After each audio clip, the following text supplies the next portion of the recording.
The future is in our hands.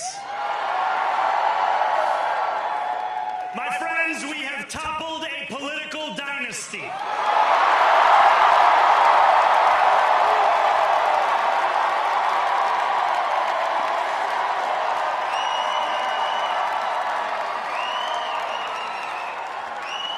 I wish Andrew Cuomo only the best in private life.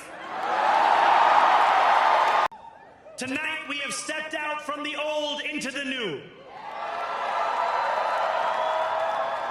So let us speak now with clarity and conviction that cannot be misunderstood about what this new age will deliver and for whom. This will be an age where New Yorkers expect from their leaders a bold vision of what we will achieve, rather than a list of excuses for what we are too timid to attempt. Central to that vision will be the most ambitious agenda to tackle the cost of living crisis that this city has seen since the days of Figueroa LaGuardia. New York, tonight you have delivered a mandate for change, a mandate for a new kind of politics, a mandate for a city we can afford, and a mandate for a government that delivers exactly that. And there are others who see politics today as too cruel for the flame of hope to still burn. New York, we have answered those fears. So hear me, President Trump, when I say this. To get to any of us, you will have to get through all of us. The conventional wisdom would tell you that I am far from the perfect candidate. I am young, despite my best efforts to grow older. I am Muslim. I am a democratic socialist. And most damning of all, I refuse to apologize for any of this. New York will remain a city of immigrants, a city built by immigrants, powered by immigrants, and as of tonight, led by an immigrant. So Donald Trump, since I know you're watching, I have 4 words for you. Turn the volume up.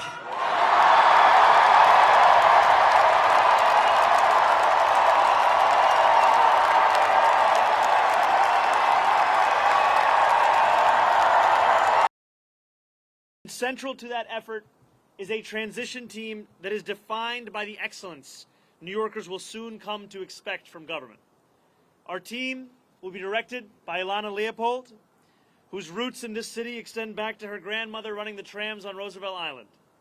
She has extensive experience in city government and has been a key part of our campaign to become the next mayor of this city. And it will be led by our formidable co-chairs, former Federal Trade Commissioner Chair Lena Khan, former First Deputy Mayor Maria Torres Springer, United Way President and CEO Grace Bonilla, and former Deputy Mayor for Health and Human Services Melanie Hartzog. This is a president who ran a campaign on the promise of cheaper groceries, and now, as was said by one of our co-chairs, has gone so far as to cut SNAP benefits for close to 2 million New Yorkers. Someone who is literally making it harder to afford those same groceries whose price he was decrying not that long ago. I continue to be interested in having a conversation with President Trump on the ways in which we could work together to serve New Yorkers, whether that be delivering on his campaign promises around cost of living, or the many issues that New Yorkers have been sharing with me about the drastic impacts that the legislation that President Trump has ushered through Washington will mean for them and their lives. I can see the dawn of a better day for humanity. Zohran Mamdani will become the next mayor of New York City. He is making history as the first Muslim and South Asian to lead New York City. At 34 years old, he is the youngest mayor the biggest city in the U.S. has elected in well over 100 years. It is our moment. Mamdani is a political newcomer. My name is Assemblymember Zohran Mamdani. In 2020, he was elected to the State Assembly, representing just over 100,000 people in Queens. His inexperience became a key issue in the race. This is not a job for a first-timer. What I don't have in experience, I make up for in integrity. I'm about to say something to you you've never heard a politician say. Please stop sending us money. Mamdani has disrupted traditional political campaigning. He harnessed the power of social media and was a constant presence on the trail, speaking directly to voters, sometimes in their own language. Pura ballot puron korbe. And he shocked the political establishment by beating former Governor Andrew Cuomo in the Democratic primary earlier this year. The night was not our night. I will work to be a mayor. You will be proud to call your own. His policies have drawn fierce support and criticism. Mamdani is a member of the Democratic Socialist of America. He won over younger, progressive voters and the city's immigrant communities with a pledge to raise taxes on the wealthy, make public buses and childcare free, and freeze rent for 2 million rent-stabilized tenants across the city. I'm freezing. Your rent. Let's plunge into the details.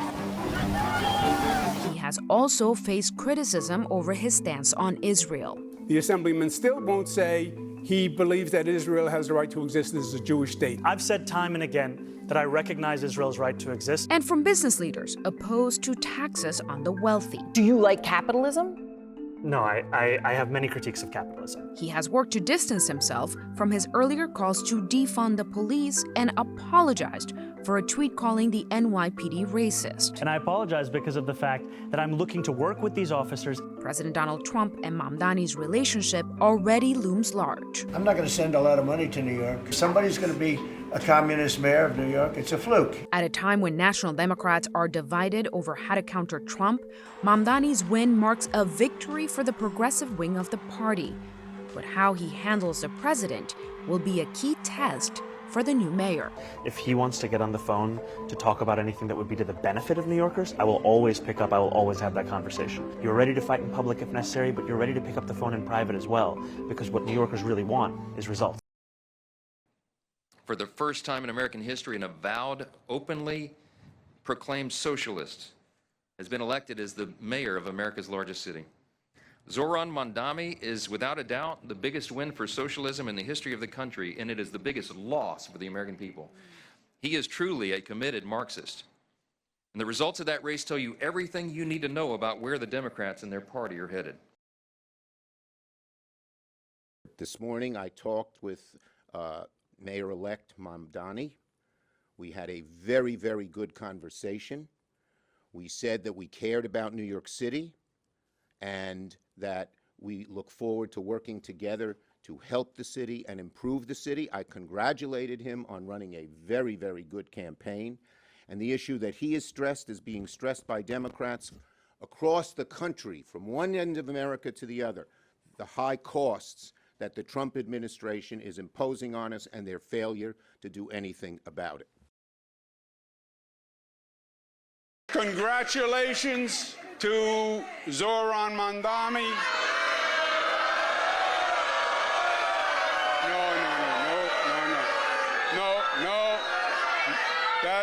No. That is not right. That is not right, and that is not us. That is not us.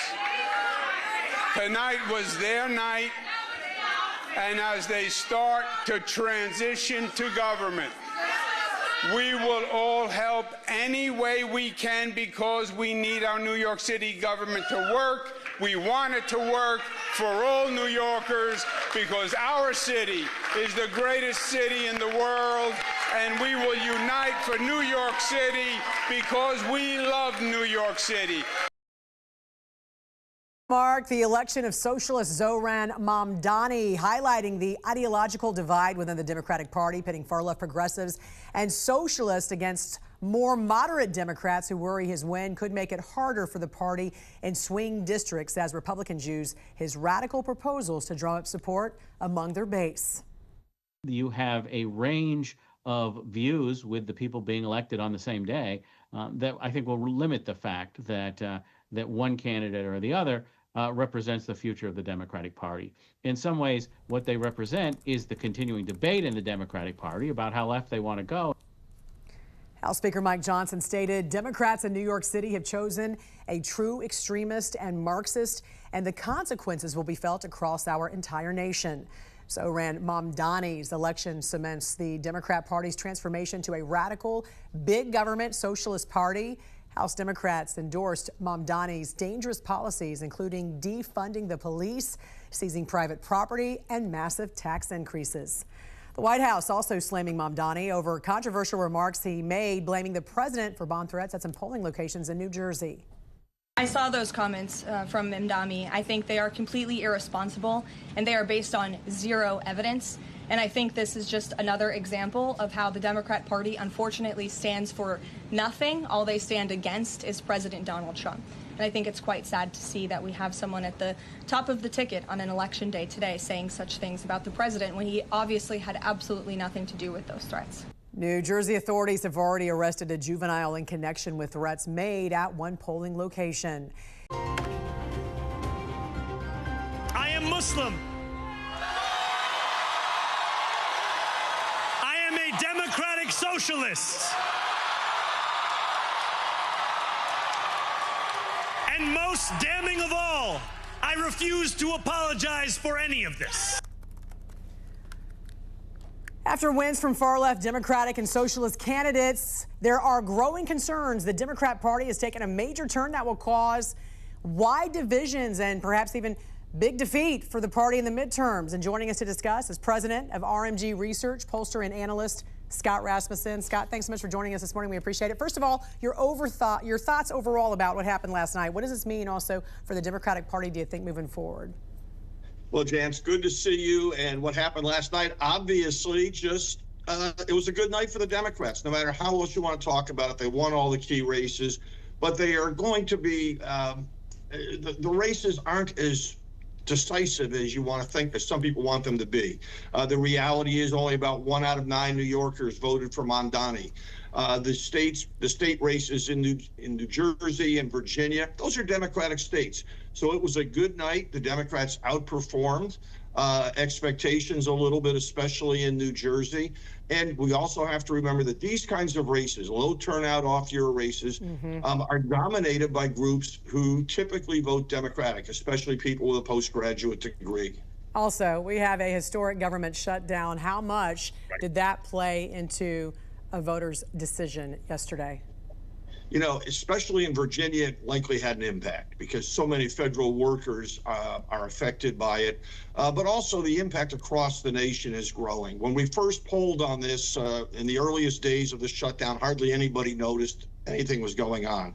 As of yesterday, 44% of voters nationwide say they have been impacted by the shutdown, at least to some degree. 16%, so 1 out of 6 voters say they've been impacted a lot.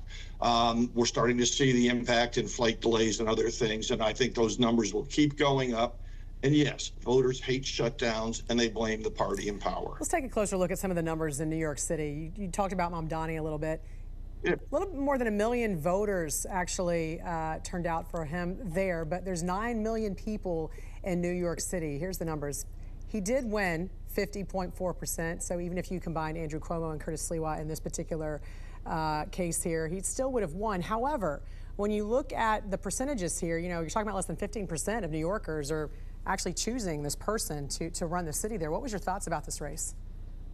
You know, this whole race, reading about it has just made me roll my eyes all the time. First of all, why did Mamdani win? Well, partly because he ran a good campaign. Partly in the general election because Andrew Cuomo was his primary opponent, a deeply flawed and deeply despised candidate. You would have won against Andrew Cuomo. So there's a... Well, thank you.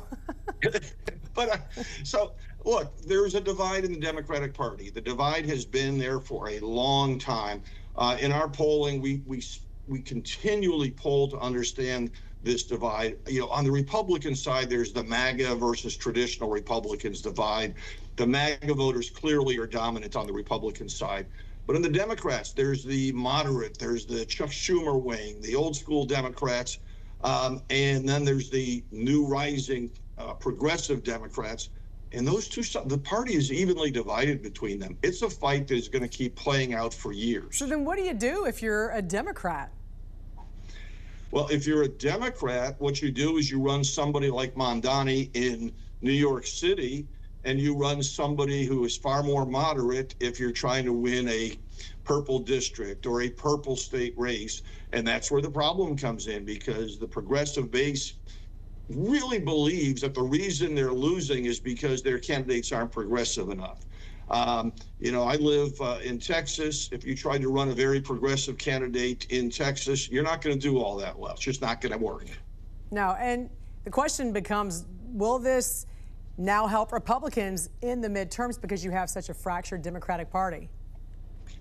To some degree, but James Carville said it in 1992, and it's still true today. It's the economy, stupid. Yeah. The most important factor in determining how the midterms will turn out is going to be the economy next year. Right now, 31% of voters say their finances are getting better, 31% worse. Those aren't great numbers. They're better than they were a year ago. Correct. But what matters is next year. Yeah, and will Mamdani's, what he wants to propose, will his policies have had that effect early enough before the midterms for folks to realize that it's, you know, not working? So that's also the question too, don't you think? I think absolutely. The Republicans will do everything within their power to raise up Mamdani and his voice and present him as the face of the Democratic Party, because in large segments of the country it won't work. But you know, some of what people fear has already happened. There are more banker jobs in Texas than there are in New York these days. Yeah. There has been an exodus from the city for a long time. I expect it will continue and maybe accelerate a little bit. The big headline this morning I'm seeing, Wall Street headed to Texas. Yeah. New York will never be the same. All right, RMG Research President, pollster, and analyst Scott Rasmussen, thanks for joining us. We appreciate it. Thank you.